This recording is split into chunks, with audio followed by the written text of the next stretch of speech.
in educom or edutech or things like that, but there is no one business which I can say that it is the exactly same thing that I do, or this is the same business that XYZ also does. Every business is different.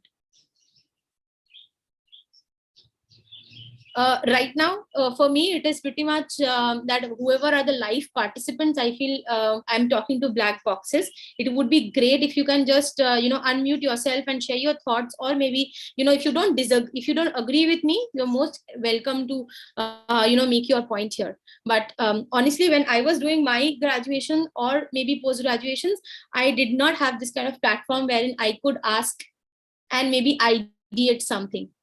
And every idea is born if you have a conversation. Santosh, if you would like to add something here.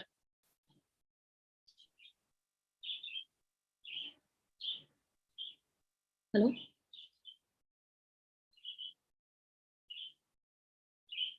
Ma'am, you please continue. All right. Okay, great. So like I was saying, like idea is something which is very important. Then the next big differentiator for me in business would be how are we conducting that business, how well sorted is our supply chain, how well sorted is our marketing, how sorted is our human resource. Because every company is based on human resource. If you are not working for that company, or you don't have manpower in that company, that company cannot run, no matter how sorted you are in terms of finances, right? So I mean, there is no one aspect that you can talk about. There are a lot of aspects that you have to look into when you are going to do a business. And these days, startup, we are all very inspired seeing Shark Tanks, right? So we all see that there are so many budding entrepreneurs across the country who are coming up, giving things that we might not have ever thought of. So the other day I was watching an episode, and wherein I saw a mother and a daughter walk up to the stage to ask funding from waste for products that they are making out of waste. And I thought that it was an incredible idea. That is something which maybe we talk about, that we should not be using plastic. There is so much of waste products. The environment is getting hurt. The global warming is happening. But we really never deep dive and see that what we can do out of these waste products. But then I found that it is a brilliant idea. But the inputs that they got from the sharks there, that it was based on scalability. It was based on how scalable it is, how profitable it is. So these are also required when we think of any new business.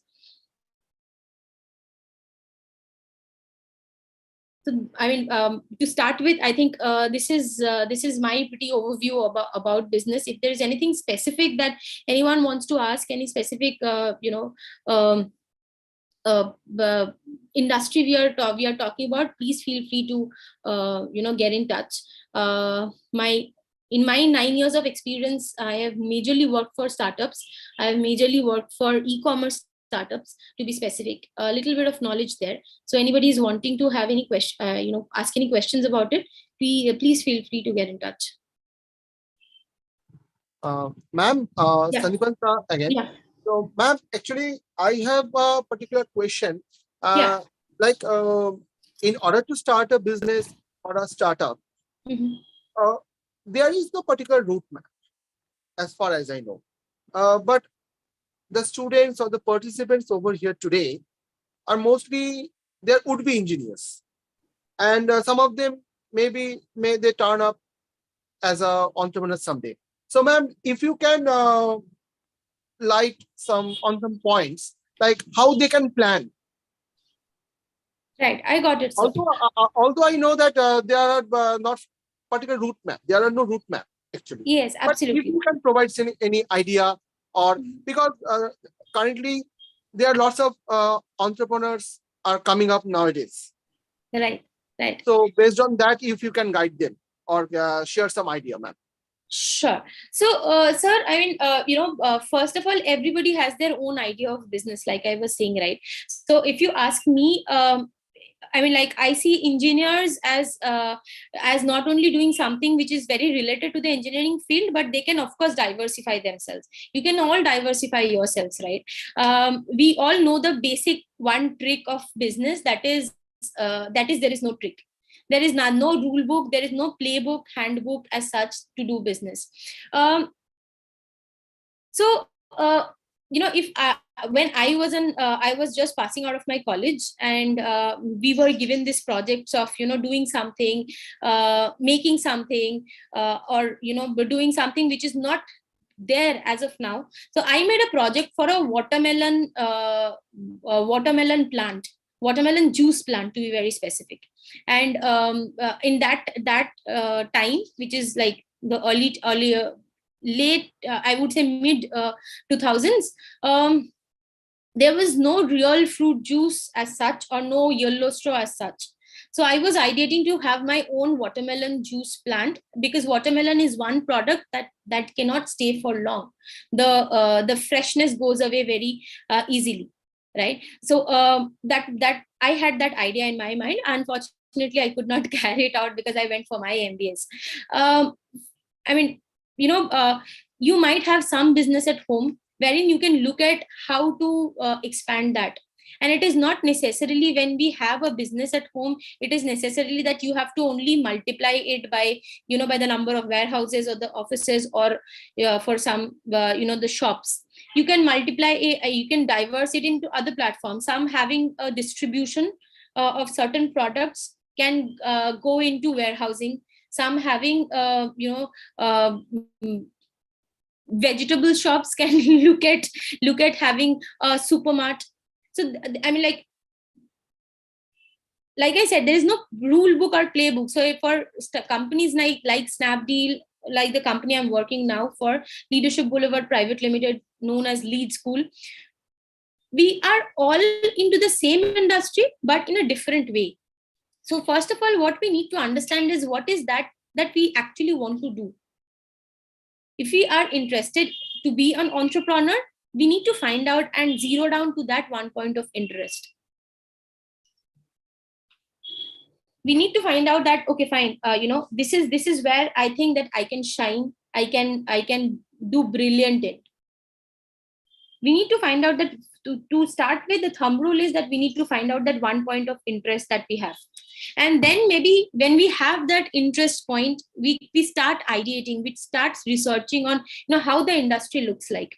Like I said, e-commerce, it's full to the brim right now. To 2009, 2010 it started. It went up in 2015, 16, and now it is actually a declining industry. Everybody has an e-commerce website, everybody is selling something or the other, no matter how many likes or how much reach you have, but still the website is running, making some profit. So we have to find out that what is the right fit. How is the industry growing? Is it a starting industry, the industry is just growing, is it at its peak, or it is in a decline? That sensitivity has to be there. And the second point which I would like to mention, it has to be very, very well researched. When you are doing a business, to start a business, you have to ideate, you have to understand your market very well. And to understand your market, you have to read. It is not only that you need to understand your global or your local market, you have to understand the entire universe of it. So these are some points which I would say that, then again, we need to also find out about the finances. Is it a cost intrinsic business? If it is a cost intrinsic business, then how do we ensure that our flow of money is there? Capital is something which is very, very essential. So once we have an idea, once we know that, okay, our market is fit for our entry, we need to figure out our finances. If we are doing a startup business, initial funding is very, very important.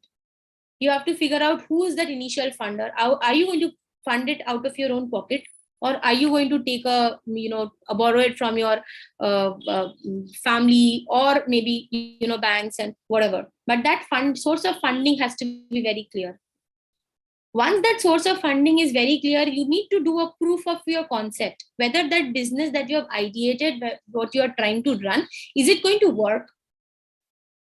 If today I put up a watermelon juice plant and I bottle it and I sell it, is it going to work? What are my competitors? Now, although SWOT has different angles, we need to do a basic SWOT analysis as well, which is what are our threats, what are our weakness, what are our strength, and what is our opportunities. So after we do all this, after we have a proper proof of concept, we go and we start that business. Actually, no business is started over a day. Like Rome was not built in a day. No business is built in a day. It is a very long and tedious process. Trust me, it is much easier to do a job than to be an entrepreneur. When you are an entrepreneur, you have to always be on the run. You have to always have that knowledge. You always have that market knowledge, always have that widespread, eyes wide open, and see that, okay, how is my market today? How is my market working otherwise? What are the new policies that have come up? The government is changing regulations. We are moving towards automations every day. We are moving towards some tax regimes every day. There are changing tax regimes. We have to always figure out that, okay, fine, am I updated? So content wise, you have to always be on the top. So Sandeepan sir, I think these are the major key things that I would, if I am going to run a business, I would have my notes ready on this. Yeah, that's true, ma'am. That's absolutely true. And based on the discussion that you made, I would like to point, I'd like to light up on some 4 points that you have said. Like, for a successful startup, there should be 4 basic things. One is idea, number 2 is determination, number 3 is thorough research, and number 4 is commitment. As Correct. you already told that as Rome was not built in a day, same applies to a business also. Right. So I think those are pretty much nice and encouraging words from you, ma'am. Thank you so much. So if my students are to become a successful entrepreneur someday, at least they should have these particular 4 points in their mind. That is idea, determination, research, and commitment. Right, sir. So I hope maybe they have not interacted with you. Maybe they are thinking what they should say or how they can communicate. But maybe then they now have some basic idea after hearing from your end. Thank you, ma'am. Another thing I would really like to tell all of you here is that you are getting a lot of platforms these days. Please utilize the platforms. I mean, if you have to make a business someday, you also need to have constant communication with everyone around you, not only from your industry but from industries across. So communicate. I mean, like, when somebody is asking you a question, or maybe somebody is communicating with you, it is best that you also cross communicate. Trust me, you get brilliant ideas. And I've seen this happen in my current organization, in my previous organization, wherein leaders have come across, spoken to the field teams, and have got ideas which they have implemented in their companies and gotten a different source of revenue.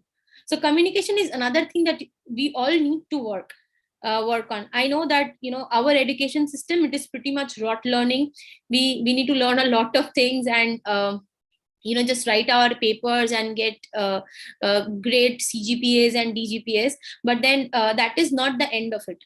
That is really not the end of it. When you start working, or maybe you're running your own organization, you will understand that okay, whatever I learned is of course important. It gives you a lot of content, lot of knowledge, but whatever I have done hands-on will give you even more better platform, even more better knowledge, and better understanding of execution. Which is very, very important these days. Thank you, Sandeepan sir, for the platform. Thank you so much. Thank you, ma'am. Thank you. Truly said. So, Pooja, Yes, sir. please, please start your conversation. Please Thank you. take charge. Please take charge. Okay, sir. Thank you, ma'am, for your wonderful speech. I'm sure that our participants will be influenced by the session.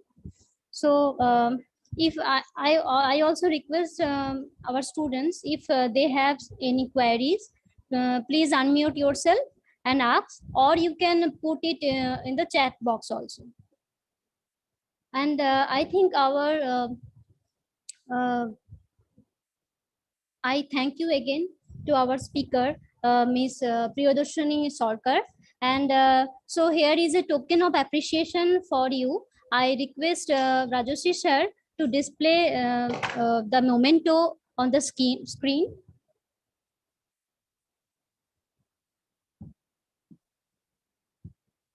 This is for you, ma'am. Thank Please you so accept much, it. ma'am. Thank you so much. And thank you everybody for arranging this. It is really great to have interacted with all of you. Thank you. We will send it through mail later.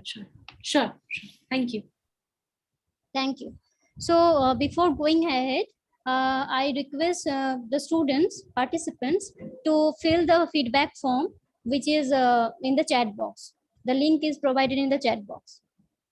So our next speaker is Mr. Santosh Singh, who is the owner of the Indian Shoulder, and he is from Kolkata, Dhakuria.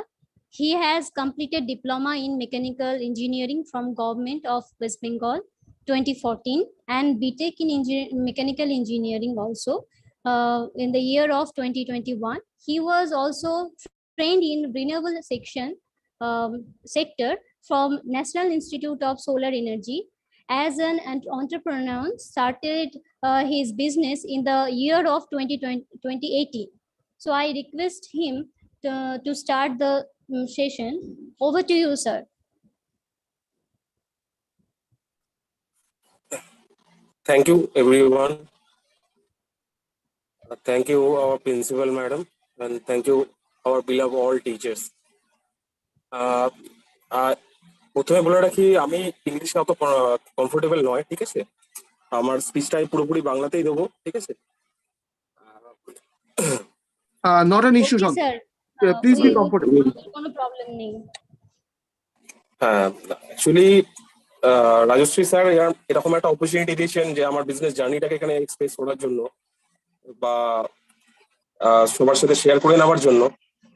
তো আমি প্রথমেই রাজশ্রী স্যারকে মানে মন থেকে ধন্যবাদ জানাই, এবং আমার কলেজ যাকে মানে জাস্ট 1 বছর রয়েছে, যার সাথে আমার মানে ফিজিক্যালি সম্পর্ক শেষ হয়েছে কিন্তু মানসিকভাবে সম্পর্ক রয়েছে, সেই কলেজের সমস্ত টিচার এবং প্রিন্সিপাল ম্যাডামকেও আমি ধন্যবাদ জানাই।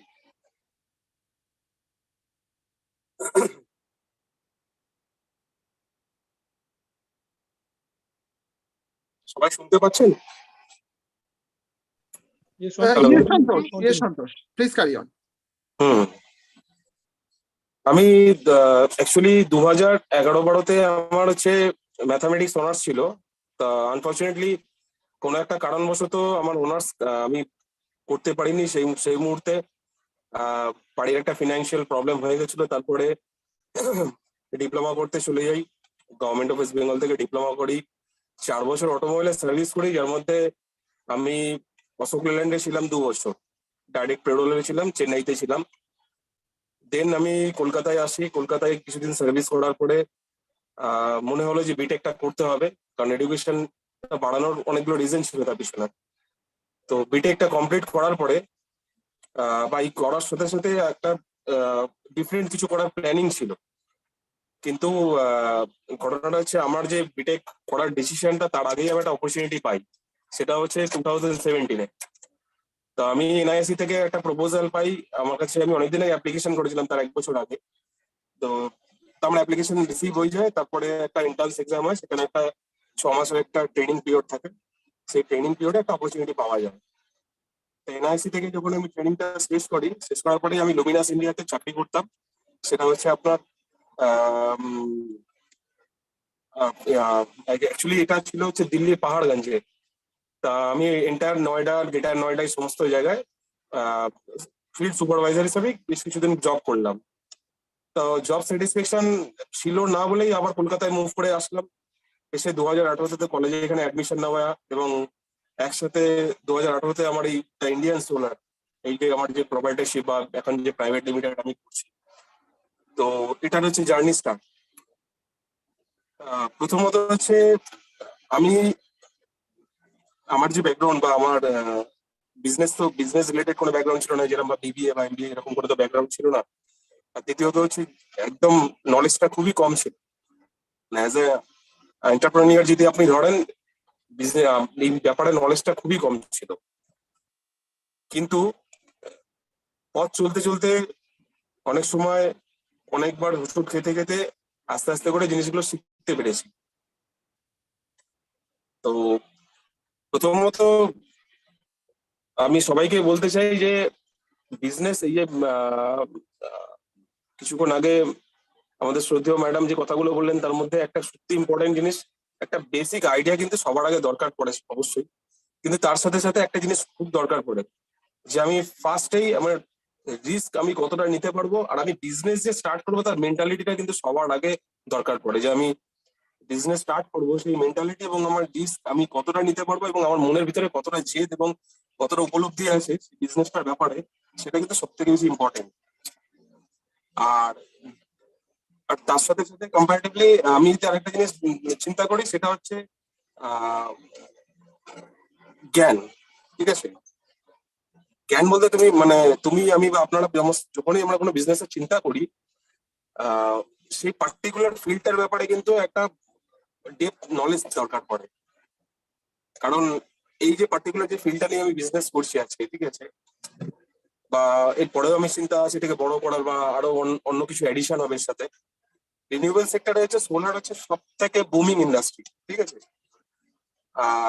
যখন এই সেক্টরে আমি ট্রেনিং নিই বা সেক্টর সম্পর্কে জানতে পারি, ঠিক আছে, বা এখন টিল টুডে হচ্ছে ইন্ডিয়াতে হয়তো 20 থেকে 25% মানুষ সোলার সম্পর্কে অবগত। বাদ বাকি মানুষ এই সোলার জিনিসটা এখনো বেসিক্যালি খায় না, মাথায় মাথায় এই জিনিসটা অনেকেই বোঝে না। এবং এই জিনিসটা আস্তে আস্তে হয়তো অবগত হবে সমস্ত মানুষ, মানুষের জ্ঞানের পরিধির মধ্যেও আসবে। দ্বিতীয়ত হচ্ছে আমরা ওয়েস্ট বেঙ্গলে যেখানে সবাই যেখানে আমাদের বাসস্থান, ঠিক আছে, ওয়েস্ট বেঙ্গল রিনিউয়েবল সেক্টরের চিন্তাধারা কিন্তু অনেকটা লেটে এসছে। আমরা হচ্ছে সত্যি কথা এদিক দিয়ে বলতে পারেন যে আমরা লেট রাইজার। বেসিক্যালি যেরকম সোলারটা হচ্ছে কিন্তু ওয়েস্ট বেঙ্গলে প্রথম যে সোলার পাওয়ার প্ল্যান্ট হয় সেটা হচ্ছে অ্যাকচুয়ালি 2009 থেকে 2011-র মধ্যে। সেটা হচ্ছে ডিপিএল এর একটা প্রজেক্ট ছিল, দুর্গাপুর প্রজেক্ট লিমিটেড, 2 মেগাওয়াটের একটা প্রজেক্ট ছিল। সেই প্রজেক্টটা এখনো ভায়াবল, এখনো অনগোয়িং প্রজেক্ট। সেখান থেকে অলরেডি ইলেকট্রিসিটি এখনো জেনারেশন হচ্ছে, ওখান থেকে সাপ্লাইও হচ্ছে, ঠিক আছে। কিন্তু তারপরেও কিন্তু ওই যে একটা ফেজ 2009-এর পরের থেকে 2011 বা তারপরে যে একটা ফেজ থাকে 3-4 বছরের, অনেকটা একটা গ্যাপ ক্রিয়েট হয়ে গেছিল। আমাদের এখান থেকে ম্যানুফ্যাকচারিং হতো, বিভিন্ন কোম্পানি যেরকম ছিল, ওয়েবসোল ছিল, বিক্রম সোলার ছিল, বা আরো বেশ কিছু ছোট বড় কোম্পানি ছিল যারা ম্যানুফ্যাকচারিং করতো, এবং তাদের ম্যাক্সিমাম সাপ্লাইটা কিন্তু আউট অফ ওয়েস্ট বেঙ্গল হতো। ইউটিলাইজেশনটা আমাদের ওয়েস্ট বেঙ্গলের ক্ষেত্রে অনেকটাই কম ছিল। আমি কথাটা হয়তো ওইভাবে বলতে পারছি না, আমাদের অ্যাওয়ারনেসটা তৈরি হয়েছে আফটার 2015, যে মানুষ সোলারটাকে নিজের করে বা নিজের মতন করে নিতে শিখতে পেরেছে। দ্বিতীয় হচ্ছে আজ থেকে আপনি বা আমি যদি চিন্তা করি যে এই মুহূর্তে, ঠিক আছে, এখন বেসিক যে ইলেকট্রিসিটি যে আমাদের যে রিকোয়ারমেন্ট রয়েছে প্রত্যেকের ফ্যামিলিতে, যদি আমি আরবানে থাকি বা রুরালে থাকি, ঠিক আছে, প্রত্যেকের একটা বেসিক কিছু যদি নর্মাল ফ্যামিলি হয় তারও মোটামুটি মান্থলি 100-120 ইউনিট একটা কনজামশন থাকে, ঠিক আছে। কিন্তু সেই ক্ষেত্রেও একটা আরবান বা রুরাল এরিয়াতে প্রবলেমটা হচ্ছে এখানে যে আমার যদি আরবান এরিয়া হয় সেক্ষেত্রে আমার হয়তো আনইন্টারাপ্টেড ইলেকট্রিক সাপ্লাই আমি পাচ্ছি, ঠিক আছে। কিন্তু যখন ন্যাচারাল ক্যালামিটিস বা যখন যে কোনো বড় কোনো আপনার প্রাকৃতিক যখন যে কোনো দুর্যোগ আসছে, ঠিক আছে, সেক্ষেত্রে একটা লং টাইম একটা আমাদের ইলেকট্রিসিটি থাকছে না। সবার ক্ষেত্রে জেনারেটর, সবার ক্ষেত্রে ইনভার্টার বা ব্যাটারি সিস্টেম যেগুলো হয় সেগুলো ইম্পোর্ট করা বা সেগুলোকে নিয়ে চলাটাও সম্ভব নয়, কারণ আমরা এগুলো হচ্ছে জাস্ট ইমার্জেন্সি পারপাসে ইউজ করি। একটা টাকা ইউটিলাইজ হয়ে গেল, সেটাকে তো ফুল টাইমে যদি না ইউজ করতে পারি তাহলে আলটিমেট সেই ইউটিলাইজ যে টাকাটা দিয়ে আমরা করতে চাইছি সেই টাকাটা আমার রিকভার হবে না। সোলারের ক্ষেত্রেই প্রতিবন্ধকতা গুলো থাকে না, যদি একবার যে কোনো মানুষ যদি সোলার নিয়ে চিন্তা করে সেটাকে ইনস্টলেশন করে নেয়, ঠিক আছে, তারপর থেকে সেটাকে পার্টিকুলার সেই সেই রেগুলার বেসিসে ইউজ করতে পারবে। পার্সোনালি তার আপনার হচ্ছে যে কনভেনশনাল পাওয়ার আছে, পাওয়ার সোর্স, সেটা হচ্ছে WPSCDCL হতে পারে, CSC হতে পারে, DPL হতে পারে, মানে যে যে কোনো অর্গানাইজেশন হতে পারে যারা সাপ্লাই দেয়, এগুলোকে প্যারালালি ইউজ করতে পারবে। আমি আমার কোম্পানির সম্পর্কে ইন্ট্রোডাকশন অল্প করে দিয়ে রাখি। আমার 2018-তে জার্নি আরম্ভ। আমার দ্য ইন্ডিয়ান সোলারই আমি প্রথমে আমার মানে প্রপার্টি, আমি লাস্ট ইয়ার এটাকে প্রাইভেট লিমিটেড করানোর জন্য প্ল্যানিং করেছি, ঠিক আছে। স্যার আপনি ফার্স্ট সেকেন্ড স্লাইডটা একটু মুভ করবেন।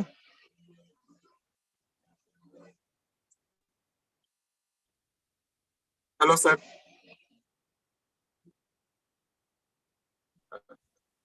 Hello, হ্যাঁ hello, হ্যালো। Rajashri sir.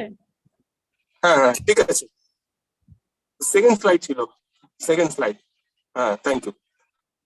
তো আমার আমার হচ্ছে কলকাতা বেস, মানে আমাদের পার্টিকুলার হচ্ছে আমাদের হেড অফিস কলকাতাতে ঢাকুরিয়াতে থাকলেও আমার বেশ কিছু ব্রাঞ্চেস রয়েছে, যেরকম বর্ধমান রসুলপুরে ব্রাঞ্চ রয়েছে, উত্তর চব্বিশ পরগনা বারাসাতে ব্রাঞ্চ রয়েছে, মানে একদম চাপাডালি মোড়ে। আচ্ছা, আমাদের আরেকটা ব্রাঞ্চ রয়েছে হচ্ছে মুর্শিদাবাদ রঘুনাথপুরে ব্রাঞ্চ রয়েছে। আমাদের রিসেন্ট আরেকজনের সাথে কথাবার্তা হচ্ছে, সেটা অবশ্যই আমাদের এই স্টেটের বাইরে, সেটা হচ্ছে উড়িষ্যা আঙুলে, এবং সেটা আমার এই প্রাইভেট লিমিটেড কমপ্লিট হয়ে যাওয়ার পরে তাদের সাথে একটা বন্ডিং তৈরি হবে। বেসিক্যালি আমাদের বা আমাদের কোম্পানির হচ্ছে মোটো হচ্ছে আমরা ফসিল ফুয়েলটাকে, মানে আমরা চাইছি যে চিরতরে যে সমস্ত কোম্পানিগুলো বা যে কোনো অর্গানাইজেশন গুলো যেগুলো কাজ করছে রিনিউয়েবল এনার্জি নিয়ে, তাদের সাথে একসাথে হাতে হাত মিলিয়ে আজকে না হোক 10 বছর 15 বছর 20 বছর পরে হোক, যাতে এই ফসিল ফুয়েলটাকে সারা পৃথিবী থেকে আস্তে আস্তে করে মুছে ফেলা হয়। কারণ আমাদের, আমি এক্ষেত্রে এই ব্যাপারে একটা ছোট্ট ব্যাপার, মানে এই ব্যাপারে ছোট্ট একটা গল্প বলি। ভারতবর্ষে অ্যাকচুয়ালি মানে আমরা কয়লার যে কটা ক্যাটাগরি জানি, পিট, লিগনাইট, বিটুমিনাস আর অ্যান্থ্রাসাইট, ঠিক আছে। তো আমাদের অ্যান্থ্রাসাইট কোয়ালিটির কয়লার যে পরিমাণ মানে পুরো ওয়েস্ট বেঙ্গল কেন সারা অল ওভার ইন্ডিয়াতে খুবই কম। আমরা ইন্দোনেশিয়া, কিছুটা অস্ট্রেলিয়া, এখান থেকে আমরা কি করি যে ভালো কোয়ালিটির কোল নিয়ে আসি, কারণ আমাদের ভারতবর্ষের 65% হচ্ছে থার্মাল পাওয়ার প্লান্ট বেস হচ্ছে ইলেকট্রিসিটি জেনারেশন হয়। এক্ষেত্রে যে প্রবলেমটা, প্রথমেই প্রবলেম হচ্ছে যেটা আমরা সবাই বেসিক্যালি ছোটবেলা থেকে পড়ে এসেছি, যে বায়ু দূষণ বা যেটাকে বলা হয় পরিবেশ দূষণ, ঠিক আছে। এটাকে যদি ফার্স্ট টাইম যদি মানে আমি যদি ভাবি যে ওয়ান্স এট এ টাইম আমি এটাকে রিমুভ করে দেবো, আমি রিনিউয়েবল টেক্সট পুরো মুভ করে যাবে, সেটা কোনোভাবেই পসিবল নয়। কারণ এটা 65% একটা টোটাল একটা এত বড় দেশ, মানে দেশে যেখানে 1.4 বিলিয়ন মানুষ থাকে, সেখানে একটা হঠাৎ করে ফসিল ফুয়েল রিলেটেড যে জেনারেশন রয়েছে, ইলেকট্রিসিটি জেনারেশন প্লান্ট গুলো রয়েছে, মানে থার্মাল পাওয়ার প্লান্ট, সেটাকে পুরোপুরি আমি রিমুভ করতে পারবো সেটা সম্ভব নয়। এবং এটা স্টেপ বাই স্টেপ রিমুভ করতে গেলেও আমাদের মিনিমাম 20-40 পর্যন্ত সময় লাগবে। মানে আজকে ডেটের থেকে যদি ধরা হয়, অ্যাকচুয়ালি যে প্রজেক্টটা হচ্ছে মানে অ্যাকচুয়ালি যখন আইএনসি ছিল, ইন্ডিয়ান ন্যাশনাল কংগ্রেস যখন ছিল, যখন তাদের প্রপোজাল 2014 এর বিফোর 2014 আনা হয়, Jawaharlal Nehru national solar mission যেটা নেওয়া হয়, তার একটা টার্গেট ছিল 2022 এর মধ্যে মিনিমাম হচ্ছে 120 গিগাওয়াট হচ্ছে rooftop as well as industrial, commercial, আপনার হচ্ছে ডোমেস্টিক, তাছাড়া ছোট ছোট পিকো সোলার থেকে আরম্ভ করে সমস্ত সেক্টর মিলিয়ে 120 গিগাওয়াটের টার্গেট। সেই টার্গেটটা 2021 এর শেষে রিভাইজ করে 2022-তেই টার্গেট রাখা হয়েছিল 150 গিগাওয়াট।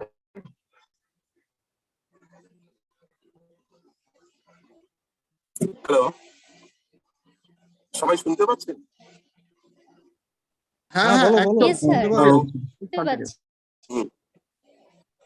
তো এবার হচ্ছে সেই টার্গেটটা ফুলফিল করার জন্য বেশ কিছু গভর্নমেন্ট পলিসিস নিয়ে এসছে। মানে বেসিক্যালি যে গভর্নমেন্ট, যে আমাদের যেই একটা অর্গানাইজেশন রয়েছে, সেটা হচ্ছে MNRE, ministry of new and renewable energy, যেটা রয়েছে তাদের গাইডলাইন বেশ কিছু নিয়ে এসছে, তারা কিছু নতুন নর্মস, কিছু রেগুলেশন পাস করিয়েছে, যাতে রুফটপ ইনস্টলেশন গুলো, সেটা ডোমেস্টিক হোক, ইন্ডাস্ট্রিয়াল হোক, ছোট ছোট কমার্শিয়াল বিল্ডিং হোক, সেগুলোতে বা গভর্নমেন্ট বিল্ডিং হোক, এগুলোতে যাতে ফুল ইউটিলাইজ করা যায় বিল্ডিং এর রুফটপ গুলো সোলার পাওয়ার দিয়ে, তার জন্য বেশ কিছু পলিসিস নিয়ে এসছে।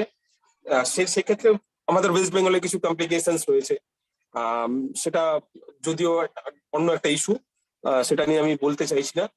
তো তাছাড়াও বেশ কিছু পলিসিস ওয়েস্ট বেঙ্গল অ্যাকোয়ার করেছে, যাতে আমাদের কাজ করতে বা আমাদের সমস্ত মানুষের সোলারটাকে ইউজ করতে সুবিধা হয়, তার বেশ কিছু পলিসিও কিন্তু গভর্নমেন্ট এখন মানে আপনার কাছে অ্যাপ্লাই করেছে, ঠিক আছে।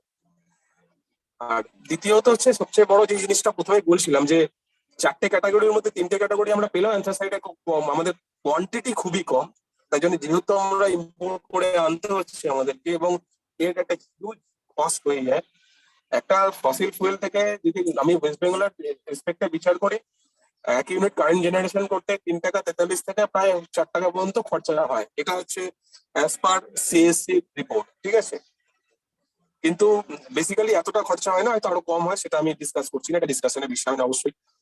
দ্বিতীয় জিনিসটা হচ্ছে সেই পার্টিকুলার সেক্টর আমাদের ডোমেস্টিক, কমার্শিয়াল, ইন্ডাস্ট্রিয়াল সমস্ত পারপাসে মানে as per the slab, as per the load, as per the different things কে আমাদেরকে সেভাবে ইউনিট চার্জ করা হয়। বেসিক্যালি হোম বেস আমাদের যে সমস্ত সিএসসি ব্যানারে যে কটা আমাদের মানে বাড়ি রয়েছে, বা যে কটা যে পুরো এরিয়াটা রয়েছে, যেখানে আপনি এদিকে শ্রীরামপুর থেকে আপনি এদিকে ধরেন হাওড়ার বেশ কিছু পোর্শন, পুরো একটা বিশাল বড় একটা এরিয়া রয়েছে, যেখানে মোর দেন 7-8 কোটি হয়তো উপভোক্তা রয়েছে সিএসসি। সেখানে বেসিক্যালি ডোমেস্টিকের জন্য যে ফার্স্ট ল্যাব হিসেবে সেটা ধরা হয় 6 টাকা 58 থেকে সেটাকে বাড়িয়ে 6 টাকা 87 পয়সা, কোনো জায়গায় 97 পয়সা।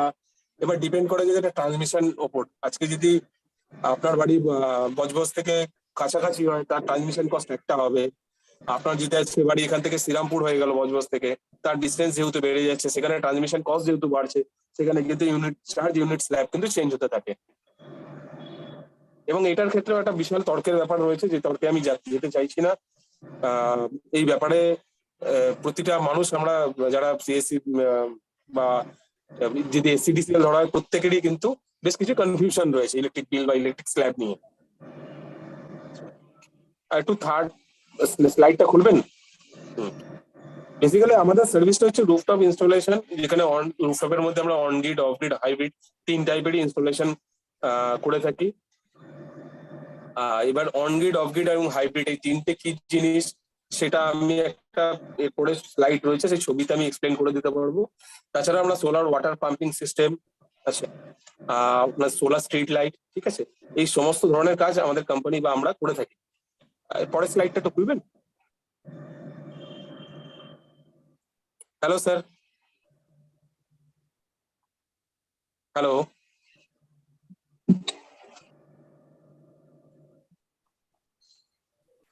হ্যালো স্যার, হ্যাঁ হ্যাঁ, পরের স্লাইড। হ্যাঁ, তো টাইপস অফ সোলার সিস্টেমের আগে আমি বলে রাখি যে সোলার সিস্টেমটা অ্যাকচুয়ালি কাজ কি করে।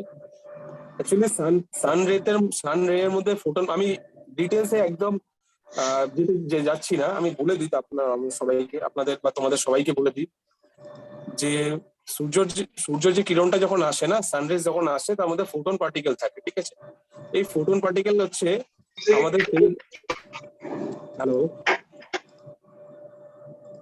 হ্যালো হ্যালো বলো কন্টিনিউ করো। হ্যালো,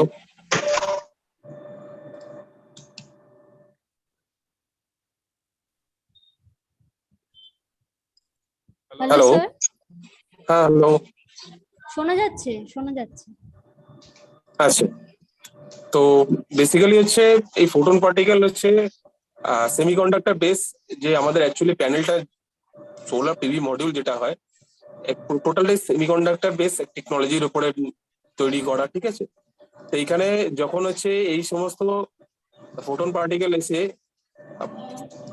অ্যাকচুয়ালি কিছু লেয়ার্স থাকে, সেই লেয়ার্স গুলোর উপরে আমরা যেরকম বেসিক যে সেমিকন্ডাক্টর ফিজিক্স যেটা পড়েছি, ঠিক আছে, যে একটা পজিটিভ টার্মিনাল, একটা পজিটিভ আর এবং একটা নেগেটিভ টার্মিনাল থাকে, তার মাঝখানে একটা বার থাকে যেটাকে বাস বার বলা হয়, ঠিক আছে।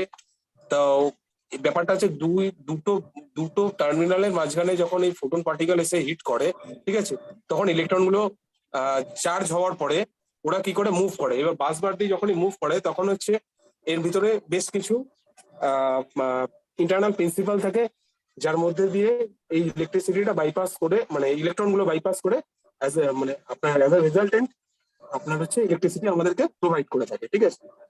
তা আমি বেসিক্যালি যেটা বলছিলাম যে সোলার পাওয়ার বেসিক্যালি তিনটে সিস্টেম হয়। এক হচ্ছে অনগ্রিড পাওয়ার সিস্টেম, একই হচ্ছে অফগ্রিড পাওয়ার সিস্টেম, একটা হাইব্রিড পাওয়ার সিস্টেম, ঠিক আছে। তা এই তিনটে সিস্টেম একটা ছবিতে আমি ডিসকাস করে মানে করতে পারি। স্যার একটু ছবিটা খুলবেন।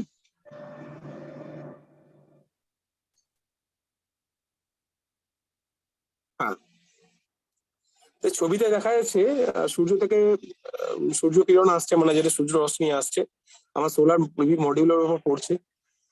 মডিউলের উপরে পড়ার পরে একটা চার্জ কন্ট্রোলার দেওয়া আছে, ঠিক আছে। এবার হচ্ছে এটা হচ্ছে অ্যাজ পার দা রিকোয়ারমেন্ট আমি বলে দিই। এখানে বেসিক ফাংশন হচ্ছে প্যানেল, ইনভার্টার, ব্যাটারি যদি থাকে ব্যাটারি এবং গ্রিড। এখানে প্রথমে আপনি যদি প্যানেলটা ধরেন, ঠিক আছে, সেখানে দেখুন একটা পরে চার্জ কন্ট্রোলার রয়েছে। সেই চার্জ কন্ট্রোলার থেকে কি করে, আমার বেসিক্যালি যতটুকু চার্জ দরকার ব্যাটারিটাকে চার্জ করার জন্য, ও জাস্ট আপনার অ্যারো দিয়ে দেখানো আছে, ঠিক জাস্ট ব্যাটারিটাকে চার্জ করার জন্য অতটুকু চার্জও কনজাম্পশন করবে ভায়া সোলার প্যানেল বা সোলার পিভি অ্যারে থেকে। এবার অনেকগুলো প্যানেল হলে সেগুলোকে অ্যারে বা আপনার অনেকগুলো প্যানেল হলে সেগুলোকে স্ট্রিং, সেগুলো অন্যান্য প্রতিটা মানে যত আমার প্যানেল বা মডিউল যত বাড়াবো সেগুলো হচ্ছে তা এই আপনার হচ্ছে স্ট্রিং বা আমার অ্যারে তৈরি হবে।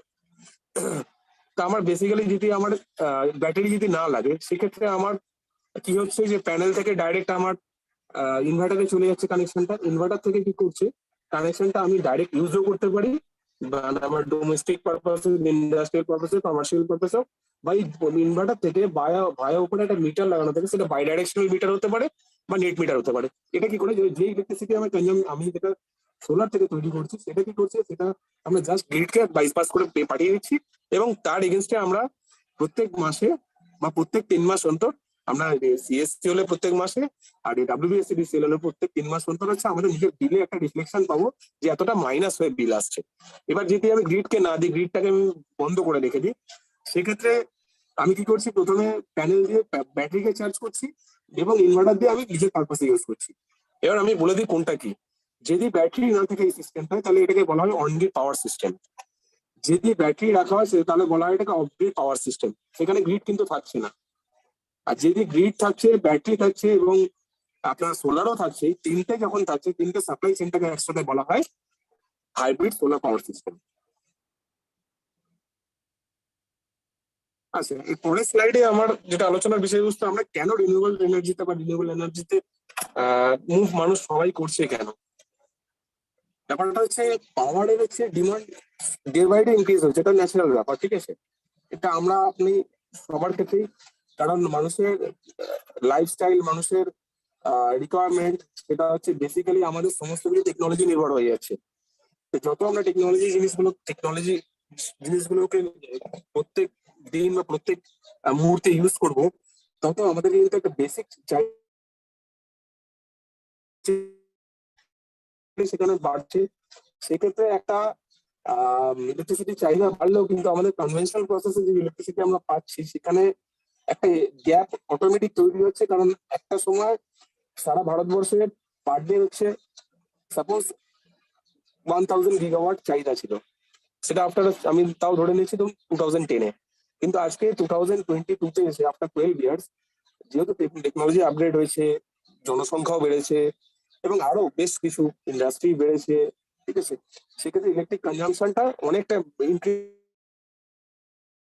আমার যেহেতু ফার্স্ট এবং আমার থার্মাল পাওয়ার প্ল্যান্টের সংখ্যা আজকে লাস্ট 10 বছর বা 15 বছর বা 20 বছরে সেভাবে তৈরি হয়নি বা বাড়েনি, তাহলে আমি যে পাওয়ার প্ল্যান্টের ক্যাপাসিটি ছিল পার ডে আমাকে 5 মেগাওয়াট দেবে, সেখান থেকে আমি যদি পার ডে 7 মেগাওয়াট চাই, সেটা তো পসিবল নয়, কারণ প্রত্যেকটার একটা নির্দিষ্ট ক্যাপাসিটি রয়েছে। তো সেক্ষেত্রে আমাকে এই যে এক্সট্রা যেটা কনজাম্পশন আমার হচ্ছে, তার জন্য আমাদের একটা ডিফারেন্ট কিছু ভাবতে হবে। তার জন্য রিনিউয়েবলস এনার্জি, যেটাই আমরা ভাবছি বা রিনিউয়েবল এনার্জি থেকে আমরা ইউজ করার চেষ্টা করছি। এবার প্রথমে বেশ কিছু বলে দিলেন যে ফসিল ফুয়েলকে রিডিউস করার জন্য বা সোলার বা উইন্ড বা টাইডাল পাওয়ার বা যেটাকে বলা হাইড্রো পাওয়ার প্লান্ট যেগুলো রয়েছে, হাইড্রো পাওয়ার প্লান্টস, তো এগুলোর হচ্ছে অ্যাভেলেবিলিটি হচ্ছে যেমন সোলারটা হচ্ছে আমরা পুরো গোটা দিনটা পাই। তা এটা তার তার পেছনে বেশ কিছু ব্যাকলগসও রয়েছে, ঠিক আছে। কিন্তু আমরা যেরকম টাইডাল পাওয়ার থেকে আরম্ভ করে উইন্ড পাওয়ার, হাইড্রো পাওয়ার, এগুলো কিন্তু এগুলো সমস্ত হচ্ছে রিনিউয়েবল এনার্জির ক্ষেত্রেই মানে ফিল্ডেই পড়ছে। তো এইগুলোকে আমরা কিন্তু আনইন্টারাপ্টেড সাপ্লাই পেয়ে থাকি। তো মানুষ যেহেতু এতটা আনইন্টারাপ্টেড সাপ্লাই যেহেতু ওখানে পাওয়া যাচ্ছে, যেটা পুরোটাই ন্যাচারাল সোর্স, ঠিক আছে, যেখানে আমরা বেসিক্যালি হচ্ছে যেরকম ম্যাডমেড যে সমস্ত পাওয়ার প্ল্যান্ট গুলো রয়েছে সেগুলো হচ্ছে সবই আর্টিফিশিয়াল, এবং আমাদের যেগুলো ন্যাচারাল সোর্স রয়েছে সেই ন্যাচারাল সোর্স গুলোকে আমরা আর বার্ন করে সেগুলোকে আমরা নিজেরা আর্টিফিশিয়ালি বিদ্যুৎ তৈরি করছি, যেখানে ন্যাচারাল সোর্সটাকে ন্যাচারাল ওয়েতে আমরা যদি আমরা আজকে ইউজ করতে পারি সেগুলো হচ্ছে রিনিউয়েবল এনার্জির মধ্যে পড়ছে, যেগুলোকে আমরা খুব ইজিলি হারনেস করতে পারি, ঠিক আছে। আচ্ছা, পরের স্লাইডে চলে যাই আমি।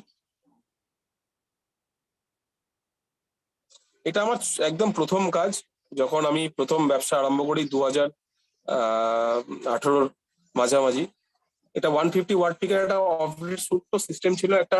এটা একটা ছিল হচ্ছে ফিশারি ছিল। ফিশারিতে আমাদের রাত্রেবেলা একটা ফ্যান এবং একটা লাইট জ্বলবে এবং কিছু মোবাইল চার্জ দেবেন, সেই হিসাবে একটা সিস্টেম প্রথম করি। তারপরে অনেক ছোট ছোট কাজ বা অনেক বড় কাজ কোম্পানি করেছে, বা আমার প্রোপাইটারশিপ যখন ছিল তারাও করেছে, আমাদের কটা এমপ্লয় ছিল বা আমিও করেছি। কিন্তু আমাদের রিমার্কেবল কাজগুলো আরম্ভ হয়েছে, পরের স্লাইডটা একটু মুভ করবেন।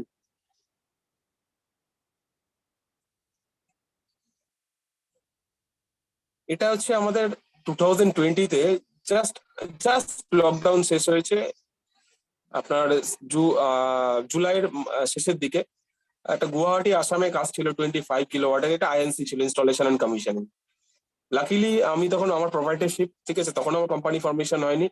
আমাদের 7-8 জন মেম্বার ছিল, যার মধ্যে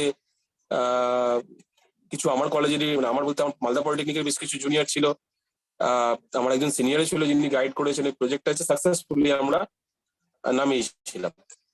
এটা জাস্ট ইনস্টলেশন এন্ড কমিশনিং ছিল।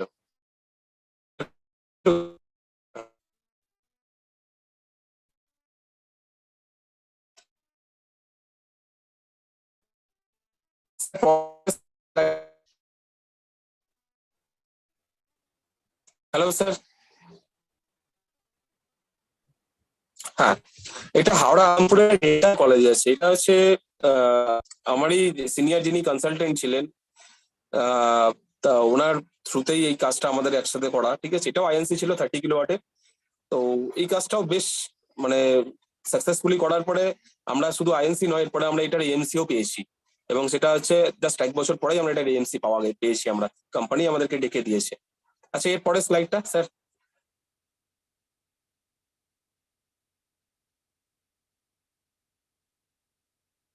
হ্যাঁ, এটা একতা হিবিস্কাস কলকাতা। এটা হচ্ছে আপনার একতা হাইটস এর অপোজিটে। তোমরা যদি কেউ খ্রিস্টোফার রোড গিয়ে থাকো, আপনারা যদি গিয়ে থাকেন, তো এটা আপনার হচ্ছে একদম খ্রিস্টোফার রোডের যে কোনো কর্নার থেকে, ইভেন মা উড়ালপুলের উপর থেকেও দেখা যায় আমার এই কাজটা। এই কাজটার জন্য 7টা কোম্পানি বিডিং করার পরেও চলে গেছে, করতে পারেনি এই কারণে, 13 তলার উপরে ওপেন শেড ছিল। এই ওপেন শেডের উপরে একটা রিস্ক নিয়ে কাজ করা, কিন্তু কাজটা খুবই ছোট, 3 কিলোওয়াটের একটা হাইব্রিড সিস্টেম ছিল।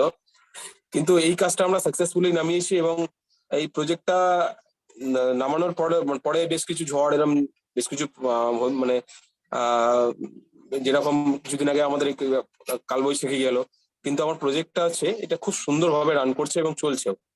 এর পরেরটা একটু পরের স্লাইডটা। হ্যাঁ, এটা বেহালায় একটা, এটা অ্যাকচুয়ালি এরা হচ্ছে কালার পিগমেন্ট নিয়ে কাজ করে।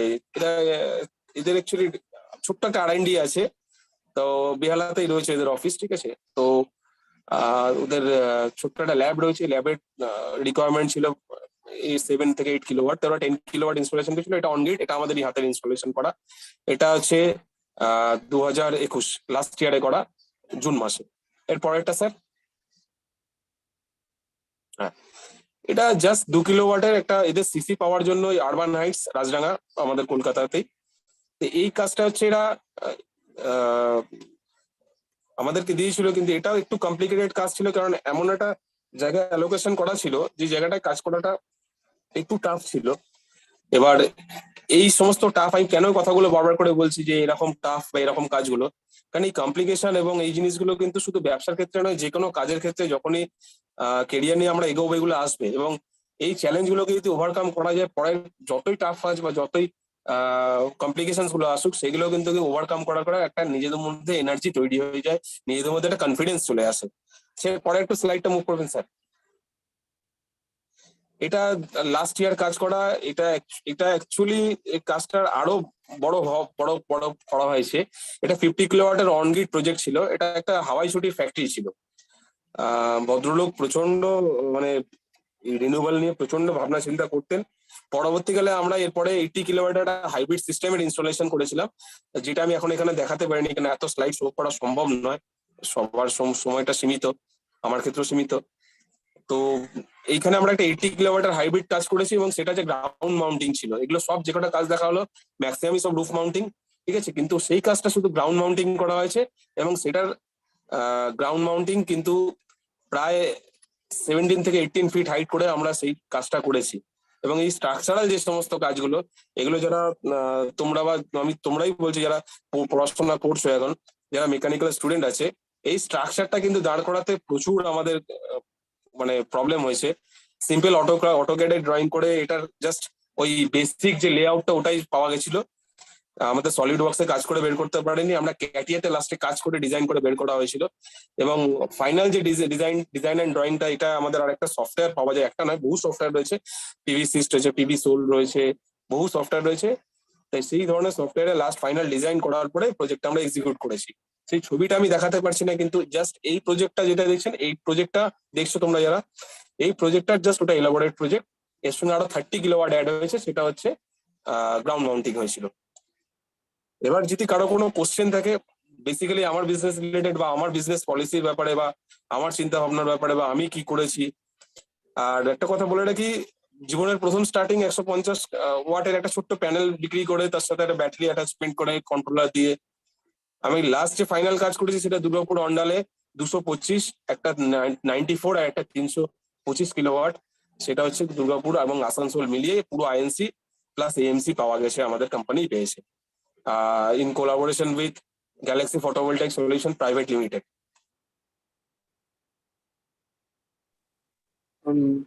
কারো যদি কোনো কিছু জিজ্ঞাসা থাকে বলতে পারো। আমি সন্দীপন হ্যাঁ। স্যার বলছি। হ্যাঁ। আমার একটা কোয়ারি আছে। হ্যাঁ, বলুন। লাইক অ্যাকচুয়ালি যে কোনো ইঞ্জিনিয়ারিং ব্যাকগ্রাউন্ডেই একটা কমন ব্যাপার থাকে, যে কোনো ইনোভেশন বলো বা যে কোনো, যে ওয়েস্ট ম্যানেজমেন্ট, রাইট? হুম, মানে ইনফ্যাক্ট আমরা যে এখন যে ফুয়েল সোর্স যেটাকে আমরা এখন প্রাইমারি ইউজ করছি, প্রাইমারিলি হুম। সেটা হচ্ছে আইদার পেট্রোলিয়াম বা কোল, রাইট? হুম, তো হুম, এইটা কেন আমরা এত চিন্তা করছি? মানে এটার একটা ওয়েস্ট তৈরি হচ্ছে, যেটা আমরা actually it is very much harmful to our environment, correct? হ্যাঁ, yes, yes, sir. আর আমরা এখন কেন সোলার সেলটাই কেন বেশি, বা ইলেকট্রিক ভেহিকল যে ইভি, কেন এটাকে এত বারবার বলছে? কারণ এটাকে বলছে গ্রিন ক্লিন এনার্জি বলে, রাইট? হুম, হুম, হুম, কিন্তু আমার একটা কোশ্চেন হলো যে এই যে পার্টিকুলার সেল গুলো এখানে ইউজ করা হচ্ছে যে সোলার প্যানেলে, হুম, ধরো এগুলো maybe they are renewable, right? হুম, কিন্তু আফটার সার্টেন টাইম এরা তো আর, যেটাকে আমরা বাংলায় বলি পুনর্ব্যবহারযোগ্য বা হুম। রিইউজেবল, রিসাইকেল হবে কি হবে না, তাই তো স্যার আপনার কোশ্চেন এখানে? হ্যাঁ। আমি কেন কোশ্চেন বললাম, মানে আমার একটা ছোট অভিজ্ঞতা শেয়ার করবো। আমি যখন নিউজিল্যান্ড অস্ট্রেলিয়াতে ছিলাম, তো ওখানে আমি একটা প্রজেক্ট হতে দেখেছিলাম, যে স্পেশালি অস্ট্রেলিয়ার কুইন্সল্যান্ড আর ভিক্টোরিয়া রাজ্যে, ওখানকার একটা মানে অন্তত 20 লাখ 22 লাখ এই সংখ্যাটাকে বাড়িতে, যেখানে সোলার পাওয়ার সেল ইউজ করা হচ্ছে ফর দ্য লাস্ট 15 ইয়ার্স। মানে আমি যে সময় কথা বলছি এটা 2014-15 সালের কথা, মানে তারও 15 ইয়ার্স আগে থেকে চলছে। তো টপ মানে লেখাটা ছিল মানে যে আফটার 5 ইয়ার্স ওইগুলো আর ইউজ করা যাবে না, তাহলে ওই ওয়েস্ট কি হবে? তো সেটাই আমার কত বছর, আমি 2000, সরি স্যার আরেকবার বলুন, কত বছর? 2014 না সালে না না লিখুন। তো আমি আপনি ইউটিলাইজেশনটা 5 ইয়ার্স এর পরে করা যাবে না। হ্যাঁ, মানে ওরা অলরেডি তখনই ওটা 15 ইয়ার্স 16 ইয়ার্স রান করছে ওই ফুয়েল সেল, মানে ওই তারপরে যে প্যানেল, তারপরে ঠিক আছে। তারপরে আর 5 বছর বলেছে। হ্যাঁ, বলছে 5-6 বছর পর তো সেগুলো আর নট ইউজেবল, তো সেক্ষেত্রে বেসিক্যালি স্যার আমি বলি, এবার আমি আপনার ব্যাপারটা বুঝেছি। আমি হ্যালো, হ্যাঁ সরি, শুনতে পাচ্ছেন স্যার? হ্যাঁ শুনতে পাচ্ছি। তো আমি এটা বলছিলাম যে সেক্ষেত্রে মানে এরপর মানে ওই পার্টিকুলার সেলগুলো তাহলে ভবিষ্যৎ কি হবে, ওটা থেকে যে ওয়েস্ট জেনারেট হচ্ছে। এক্স্যাক্টলি, আমি তাও বলি আপনাকে স্যার। প্রথমত স্যার, ইউনিভার্সাল ওয়ারেন্টি হচ্ছে সোলার প্যানেল, মানে অ্যাকচুয়ালি সোলার সেল প্যানেলটা বলাটা ভুল হবে, প্যানেলটাকে তো এন্টায়ার ধরা হয়। সেল গুলো মানে যেটা ওয়ারেন্টি হয় স্যার, মানে ওদের পারফরমেন্স ওয়ারেন্টি 25 ইয়ার্স দেওয়া হয়, ঠিক আছে। আর শুধু ভারতবর্ষ নয়, সারা পৃথিবী জুড়ে, ঠিক আছে, এখন পর্যন্ত যদি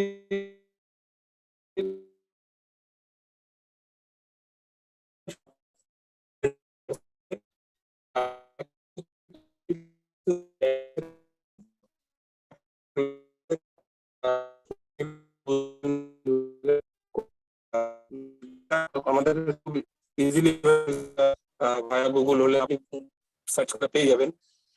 দ্বিতীয় জিনিসটা স্যার, যে হ্যাঁ, এটা হতে পারে যে যে মেটেরিয়াল গুলো দিয়ে তৈরি হয়েছে, যে গ্লাস পার্টিকুলার অ্যাবজর্পশন রেট রয়েছে, যে সাপোজ 20 ইয়ার্স এর পরে তার হিট অ্যাবজর্পশন রেটটা অনেক বেড়ে গেছে বা তার রিফ্লেকশন রেটটা অনেক বেড়ে গেছে, সে যতটুকু রেটটা অ্যাবজর্ব করতে চাইছে তার থেকে কম করতে পারছে। আজকে সে প্রথম যখন 20 ইয়ার্স থেকে ইনস্টলেশন করেছিল, সে 1 কিলোওয়াটের এগেন্সটে 4 কিলোওয়াট পেত, সে 20 ইয়ার্স এর পরে 2 কিলোওয়াট পাচ্ছে, ঠিক আছে। কিন্তু অ্যাকচুয়ালি সোলার প্যানেল হচ্ছে ইউনিভার্সাল ওয়ারেন্টি থাকে হচ্ছে 25 ইয়ার্স এন্টায়ার সোলার প্যানেল, কিন্তু পারফরমেন্সের উপরে আমি কেন বলছি 25 ইয়ার্স, কারণ 10 ইয়ার্স হচ্ছে ওরা ওভারঅল প্যানেলের উপরে ওয়ারেন্টি দেয় যে কোনো কোম্পানি, আর 25 ইয়ার্স পারফরমেন্সের ওয়ারেন্টি দেয়। তো একটা প্রোডাক্টের উপরে যখন 25 ইয়ার্স ওয়ারেন্টি দিচ্ছে, সব আপনি মাথা ঠান্ডা করে চিন্তা করলেই বুঝতে পারবেন স্যার, যে সাপোজ ধরুন যে কোনো ভেহিকলস, আমি ইভি বাদ দিন, এখন ইভি কনসেপ্ট আমি এখন আর ভাবছি না আপনার এটা নিয়ে, যে কোনো আইসি বা সিআই ইঞ্জিন, ঠিক আছে, 15 ইয়ার্স ভ্যালুয়েশন থাকে, ঠিক আছে। তারপরে তো অনেক কাঠখড় পোড়াতে হয় তারপরে ওটাকে করানোর জন্য, সিএফ এর জন্য, বা অনেক ম্যাক্সিমাম ক্ষেত্রে সেটা 15 ইয়ার্স এর পরে অ্যালাউ করে না।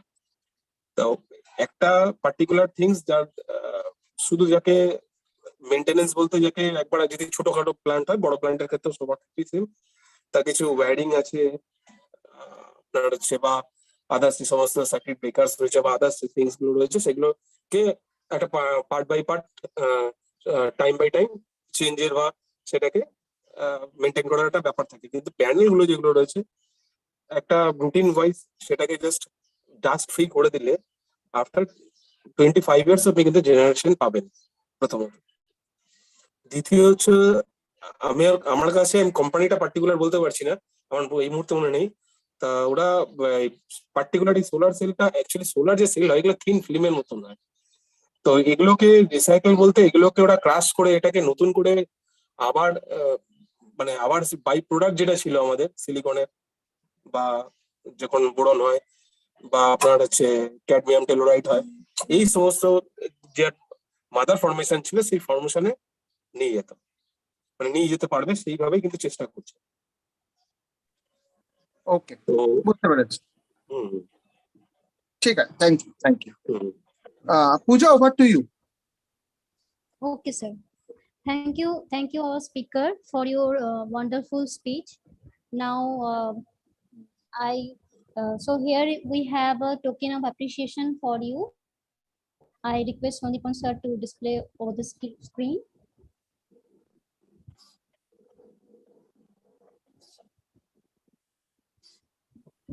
Is it visible to all?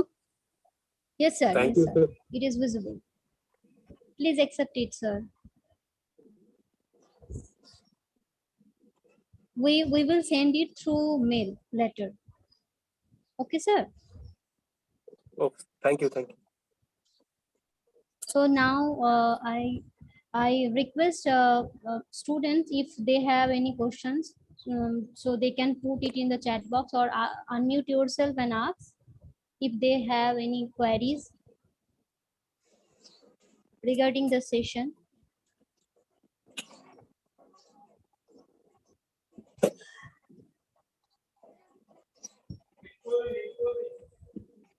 Oh, okay, sir. So now I conclude this online session by thanking our honorable speaker for their inspiring speech and the principal ma'am for of our college to being with us. And thank you all the IIC members and civil engineering and mechanical engineering department members for conducting such encourageous sessions. And lastly, I thankful to all the participants for joining us today and make it success. So I hope you have learned and enjoyed the session a lot. And that's it from the today's session. And thank you, everyone. We are signing off.